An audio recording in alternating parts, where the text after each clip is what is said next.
Hello and welcome to another Madaxman battle report from an ADLG competition.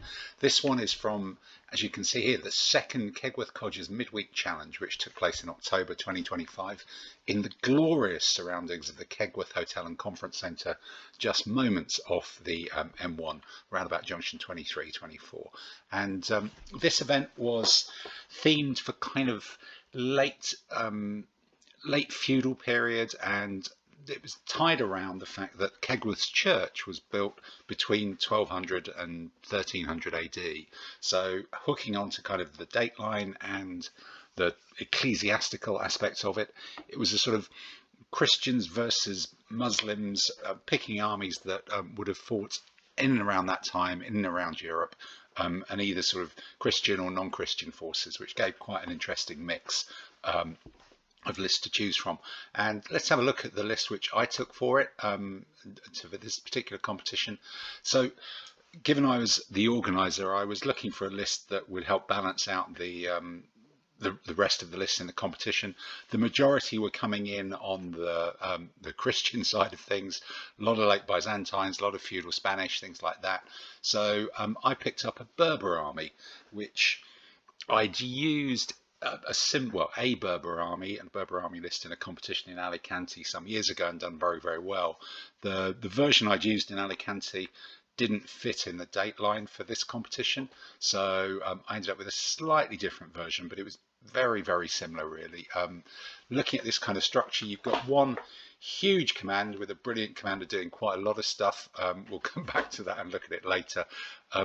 This is a teeny tiny command, an ordinary included unreliable general with 3 impetuous knights, one of which is elite. That's all you're allowed, one elite in this list. This was sort of to sit in the middle and be a kind of mobile strike force, mobile reserve, because at the end of the day, three knights, one of which is a general elite, is pretty tasty. And if you lose it, you haven't really lost much of the army. And then this third command, a spearman and a bowman, which, you know, the spearman protects the bowman, that's the theory, and a couple of these javelin elites, medium cavalry, a very weird troop type to make it an interesting army to fight against, a couple of the Berber light horse javelin. So it's really 2 medium cavalry javelin and 2 light horse javelin whizzing along with support from an archer who is protected by a spearman. So that's to kind of hopefully chew up someone's light horse flank. And then this command is really all about absorbing what I was expecting to see as a load of charging knights and seeing how that would do. So there's a crossbowman and a bowman to try and ping some shooting off them. There's a couple of Almugavars to try and dominate any rough terrain, with a javelinman alongside them as well, in case there were any elephants, which it turned out there weren't in this competition. Then 2 heavy spearmen armor, Christians, 2 Berbers heavy spearmen support. So you've got a big block of 4 supported spearmen, and then a kind of mini cavalry thing there, 3 light horse and another medium cavalry javelin elite. So you're sort of doing 2, 4 plus the archery, 6-ish plus the Almugavars. They can take on enemy spearmen. You know, in the version I'd used in Alicante, which was slightly different, the Almugavars weren't in it. There were 3 supported African medium swordsmen, and I think there was a couple of elite spearmen, blackguard type spearmen, who were supported and were pretty tough as well. But in my first matchup, I was end up drawn against the man of metal, the legend from the ADLG circuit, Mr. Paul Frith, who was having a full-on heavy metal Spanish Aragon list. And again, he also started with a couple of Almugavars, brilliant, competent, and ordinary included. But looking there, the ordinary included unreliable command was just much punchier than mine. 4 knights as opposed to my 3, all of them elite, and a couple of Hinettes as well to whiz around there. 2 Almugavars and a javelinman, amazingly similar. 2 light javelinmen, some Hinettes, then another knight, and the crossbowman and spearman combo. So not too dissimilar there. But then even more Almugavars, the medium spearman impact elite, another spearman crossbowman combo, another military order knights. But these again are drilled, they're not impetuous, they're much easier to control.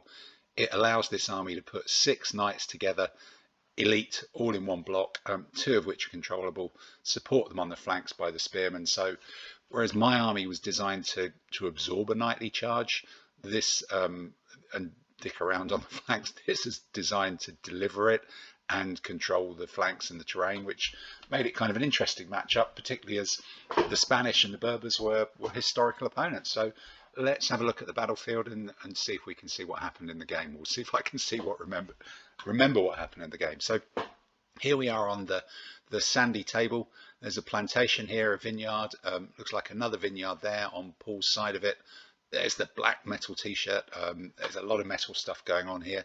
And here I've got my two blobs of spearmen, the Christians interspersed with the Berbers. Got my shooters on that side of it. My strike force of knights is here sat in front of this bit of terrain, ready to go that way or possibly that way if need be.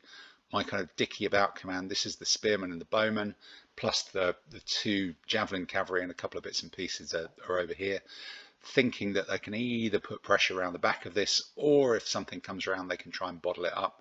And what I really want to do, I'm expecting any army I'm facing to have knights straight down the middle, so I want to try and put these four guys and the shooters in front of it, and then support kind of on the sides with the Almogavars.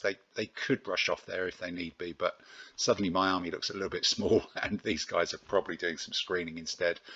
Into this plantation is going to go quite a lot of pokey medium foot stuff. Looks like javelin men or Mugavars, maybe some shooters as well. And again, you've got the same sort of thing going on over here. Looks like our Mugavars, unit of spearmen, unit of shooters as well. So it is teed up for this kind of knights into the supported and armoured spear, and see how that works out. But here are the two penny packets of drilled elite knights that can either come in and join in with this, or can go and support these formations as well, and make them, certainly for my army, pretty tough, because on the flanks I haven't really got anything to oppose those elite knights particularly well other than these guys. But if these guys can get in and support, I've got 4, 5, 6, 7 things to take on 4, possibly 5, 6 knights, which is not too bad. So let's have a look at what's happening here. So couple of the traditional light horse Jeanettes thinking about having a go. I've really pushed my light horse up here. The javelin cavalry are happy because there's something they might be able to take on, and the spearmen and the bowmen are just ready. The spearman's ready to protect against anything that might come jumping out of there. The archer can then shoot and put super pressure on this with all of these. So it does create a threat around here, around potentially going through the side of this flank. The Almogavars and the other people have moved up to the edge of the terrain, along with the spearmen. My knights have just sort of inched forward a bit. So pushing forwards on that, really to either maybe exploit something, or maybe force some of the Paul's troops to come dragging across from there. Over on the other side, I haven't really got a lot to deal with. This huge wodge of Almogavars, javelin and spearmen, knights, all the rest of it. I've got to try and push forward and tempt these guys in. I suppose do I have to push forward? Well, I chose to push forward to try and tempt these guys in, maybe to draw some of these people, maybe to draw this knight in here as well. But really, I'm looking at my Almogavars and these. This command has suddenly found itself with an awful lot to do, because it's got 1, 2, 3, 4. It's got far too many groups, even for a brilliant commander, as opposed to this really straightforward approach there. So they're just really hanging back, and they're choosing where they're going to go, depending on how aggressive these guys emerge from the terrain. So over here, yep, my medium cavalry with javelin push up as well. There's not much opposition. That's quite a threat for these guys, and that has achieved something for me there. It looks like it's drawn this elite knight. He's realized there's a danger of the whole army and the baggage being attacked, so he's been stripped away from this block of 4 and is coming back to try and shore up this, or possibly see it as an opportunity. These guys, the Almogavars, they're unkeen to get out of the terrain. They really don't want to do that, and my knights really don't want to charge into the terrain against them. So my spearman's kind of inching up, tempting them out, which would see a knight come in and join it. But really the bowman's pushing up there so he can try and ping in a shot at these light horse and really give them some damage, and allow this much larger force just to overwhelm them quite quickly. The knights are creeping forwards in the middle as well. It's a fairly obvious combat there. So straight out of that, on the other side of the table, the plantation, the Almogavars have come out, the bowmen, the archers are coming out, the spearmen are there as well. So my Almogavars are just sort of sitting on top of the hill. We're outnumbered, we're outmatched. The hill's the only sort of good thing. My medium cavalry, if they come out into the open, might be able to have a go at these archers. our javelinmen are just having to fill this empty gap against these elite knights, and really they're hoping to have to run away and not get caught if the knights do something. But my ability to defend this right hand flank is a bit tricky, and it's all getting kind of a bit complicated really. And here, helicoptering away, you can see that a bit more clearly. My spearmen are sort of pushing forwards, but I'm having to start dropping some of them off to try and create a bit more of a coherent line across here against the threat of this single elite knight. And these guys are not yet pushing forward, but here again, sometimes as does happen when there's a lot going on, one of these light horse hornets has been caught out. He's been left too many other things for the commanders to do. That's allowed my light infantry to nip round the back of him, the spearmen to come forwards and catch him, and they're just going to crush him, or should hopefully crush him quite soon. And soon my crossbows will be in range of these knights, which will give them serious pause for thought, and they'll then start having to think about attacking my line of spearmen, which is, you know, its entire game plan is to be hit by knights and cross its fingers and try and win. So interesting matchups over here going on at this stage of the game. And here we go. The Almogavars have seen there's an opportunity. With the spearmen, they outnumber my guys. The javelinmen are not really much of a threat. They've come forward. The bowmen are hanging back, shooting at my medium cavalry. Even though I'm elite, I'm a very big target for two sets of archery there as well, causes them some problems. There's a screen there of skirmishers, which is protecting the Almogavars, the enemy Almogavars, from any threat really of my guys. The knight's not come forward yet, but he's got too many targets to choose really. So there's a real push here. These guys are completely outnumbered. Very tricky.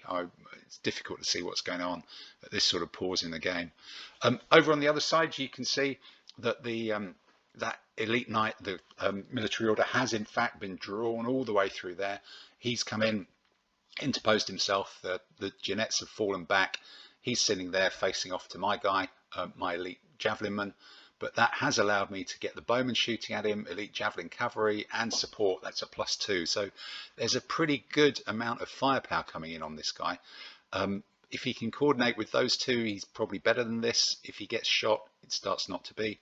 The spearmen has sort of peeled off to threaten these Almogavars, tempt them out maybe. I've got another one of the cavalry here. This command is now doing quite a lot. That block of 2 cavalry has been split up. This one's needed in the middle.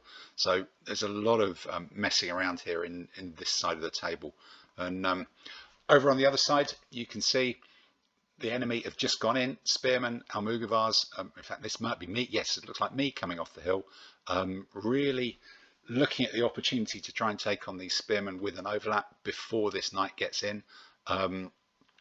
Bit dicey, but it ain't going to get any better. So I've got an injured cavalryman going into this Almogavar, which helps me to learn some of the Almogavar factors, which I didn't know.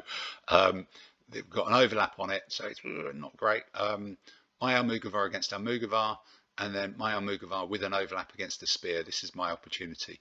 And here I discovered that the cavalry plus against medium foot that I'd been sort of assuming worked only works against swordsmen, and Almogavars, despite being impact, are classed as spearmen. So actually the factor here is 1 for the base spearman, 2 for receiving a mounted charge, and my cavalry just get 1 for fighting medium foot.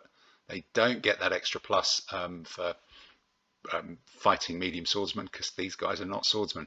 So they're 1, 2 for the overlap, 1 for that, making it 2-1 to the Almogavars. They're elite as well. Bit dicey. That's very dicey, obviously. And this one, 1, 2, 1 for swordsman, 2 for impact, 3 for overlap against 1 there. So this is my big opportunity. But this has to win quickly, otherwise these bowmen will start shredding, particularly the light horse on the end.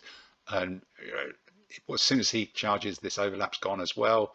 Bit tricky, but it is keeping them out of the way of the spearmen and this general. So this is sort of an interesting part of the game. And this is when Paul decided this is the time to start telling me some stories about some of his favourite medieval themed heavy metal bands. This one being War Piglet, and this is the album cover from apparently their seminal album, Bacon the Law. So if you want to know a bit more about War Piglet, we'll just move on and tell you that in a second. So War Piglet they were sort of spawned from the muddy fields of rural despair in deepest Lincolnshire. They're apparently, also Paul was telling me, or insisted on telling me, and their first EP, he informed me, was called Oink Sabbath, which sold 17 copies, all to a really confused butcher in Lutterworth, who clearly didn't know what he was buying, but that's what happens with Amazon, I guess. Now, Paul tells me, and I think he had a small stuffed toy of this, which he insisted on showing me. The War Piglet mascot is a mummified pig's head, which they call Sir Squeal-a-lot, and apparently it's credited as a spiritual producer on every single record they've done. So their key albums, all of which are on Paul's phone on Spotify. We already talked about Bacon the Law, what a fantastic title.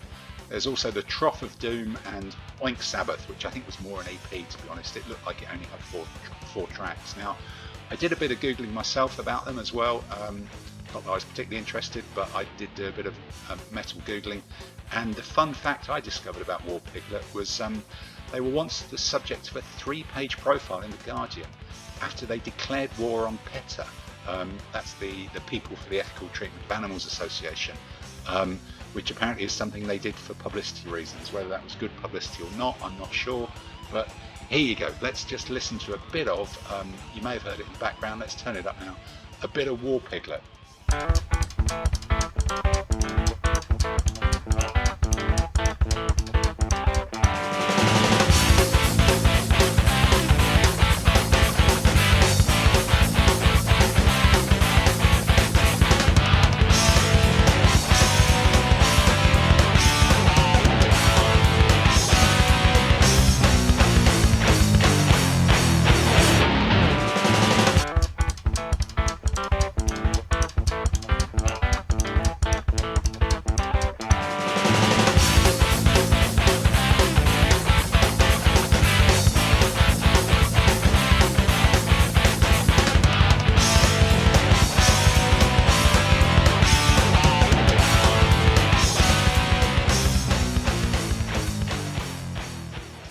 Very notable. But let's get back to the battle after that interlude of education from Paul, for which we're gratefully, immensely thankful, as metalheads everywhere will be. So what you can see here, just about in this slightly blurry shot, is the knights have still not decided to launch themselves at my spearmen, and I've decided to press forward with my 3 knights here, although they are impetuous, so that press forward bit is kind of what they do. I'm looking actually at this spearman who, our Mugavars are in the terrain, they're safe as houses, they're not coming out. This spearman's extending it. There's a bit of a gap here though. So with my knight general, he's an elite, he's a general, he's a knight. I've got an overlap here. My bowmen have been pinging away at this spearman and done some damage to him. So normally it's a line of spearmen against a line of knights. That's my strategy. I fancy myself. But an injured spearman with the possibility of an overlap against a knightly general suddenly looks like a kind of weak spot in the line. So I've just decided to go for it. There's nothing really there to fill up that gap. That elite knight got drawn over there to deal with the threat of my light horse, which was kind of the plan for that command as well. That's quite good. So let's exploit that gap. Let's chance my arm and push these guys forwards and see what happens. Over on the other side, we've got some great Almugavar action here. 2 different types of Almugavars, I think, from possibly different manufacturers. Yeah, may well be. And so my guys in the blue, they've done some damage to this spearman, but not that much. In the straight fight, I look like I've done very well. But here, my cavalry completely wiped out, which means I've only got 2 light cavalry here. They're going to get shot to pieces. There's more enemy light cavalry here. These Almugavars are going to drive forwards as well. So I did well there, very badly there, and this knight is soon going to drive off my my javelin in the overlap and start to even up that fight as well. So what's happening here? My knights, as I said, 2 of them have gone in. The general's in combat against the spear, the injured spear, with an overlap, pushed through. That means my spearmen have pushed forwards as the enemy knights have wheeled towards them. So this cataclysmic clash of 4 on 4 is getting ready. My crossbowmen and archers are trying to ping away at this guy on the end now through this gap. If I can do a bit of damage to them, that really tips that in my favour, but doesn't look like there's any hit markers behind there at the moment, so it's still a bit dicey. All to play for as the knights come charging home. And over here, my Amugavars are fighting ridiculously well. I've done another bit more damage on those spearmen. These guys are still hanging on. These guys have managed to survive some rounds of shooting, even as the bowmen have kind of pushed forwards towards them and got closer. So I think it might be the javelinmen as well, actually throwing some missiles at them as well. So we're not collapsed here yet, but we're still waiting for this knight to come into play. And so it's all pretty nip and tuck on that side, to be honest. Over on the other side, you can see in this slightly blurry photo again, sorry about that, that the knight has taken a hit from my archers and all this other shooting here. What I don't want is these guys coming in and joining, so I just hurled one of my javelin men forwards to kind of pin them behind it, allow me to concentrate fire on him, see if I can take him out. Because if he's gone, suddenly it's 1, 2, 3, 4 against 2, which is great. The crossbowmen are trying to shoot back, but they're shooting out of a plantation, which is never good. And my spearmen here are just telling these Almugavars, if you come out and try and flank my knights, we'll try and have you as well there. And there's another cavalryman here as well doing pretty much exactly the same thing, because the real battle is going on here, where my general has gone straight through the injured spear with his support. They're both there. 2 impetuous knights now behind the line. That line's pretty much going to be engaged soon against my spearmen. There is a hit marker in there, so these crossbowmen have done something as well. There's still a knight here keeping these Almugavars safely pinned up, and it looks like that one is just outside the terrain because it was on the edge, right on the edge of terrain, because it was fighting as an overlap to that spearman. And look at that proper heavy metal t-shirt there, sitting behind the baggage, which is world of metal, really, isn't it? It's got to be done. Probably some war piglet going on as we speak. Right, the knights are in. The charge has gone in, and my wonderful strategy has gone to rat shit immediately. The knight who'd been injured has just lost out again, but this guy's obviously won. That's a red 3 hit marker, so they've beaten me by at least 3 there. This supported one has got 2 hits, so that's 3 hits reduced to 1, reduced to 2 by the rear support. This one's taken 3 hits as well, so my spear line's just on the brink of collapse. That's just an utter disaster. My javelin appears to have disappeared as well. Not entirely sure where he's gone, because that's a long way to evade. He may well have just been killed. The Almugavars, I've killed one of them. No, sorry, I've killed the spearman here with my Almugavar, but my own other Almugavar is starting to lose out. He's picked up a hit, and it does look like there's javelin and other people driving past here as well. So this part of my line is just collapsing quite quickly, but my knights are chewing forwards there as well. And here's the great result from all this mass shooting. That elite knight is gone. That's allowed my light cavalry and medium cavalry to pile into these mounted crossbowmen and mounted javelinmen over here. And my generals managed to turn into the flank and get supported by these archers to take these Almugavars on. They're in the terrain, but I'm outside, so that's fine. This guy's just running for the baggage, running for the heavy metal t-shirt, running for that heavy metal dice cup as well, and everybody else is just sort of pinned around here. Fleeing back on that side, yep, that javelinman must be gone. Maybe he got hit by the knight or something. Maybe he had to, and that knight's now going to roll up the end of this line. But there's still damage being done somehow here. I'm picking up quite a lot of hits all the way along the line. All sorts of things are going on, but just both armies are not. My army's bigger, but they're taking quite a lot of damage here. And yeah, that's the end of a knightly line, or knights just running over a spear line in the middle. The general is pointing to the huge gaps where the strategy of absorbing a knightly charge and trying to win is going wrong.